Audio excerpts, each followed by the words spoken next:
Salut băieți, revenim în forță. Dacă mă mai țineți minte, sunt petarde, bară jos, pirotehnice, bară jos, iarna sau ceva de genul. Mi-a fost banat contul de niște ratați, adică TikTok. Am făcut o petardă homemade. Jos, aici, în partea asta de jos, am pus un capac pe undeva pe aici. Între am băgat niște gips și carton și am mai pus un lucru care nu o să-l spun, o să-l spun doar când o dăm. Am mai pus un capac cu lipici și am pus carton aici.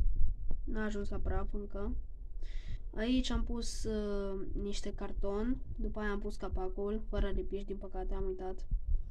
Și iar carton și aici e fitilul, care fitilul l-am luat de la un Mega Bang. Ăsta e un Zeus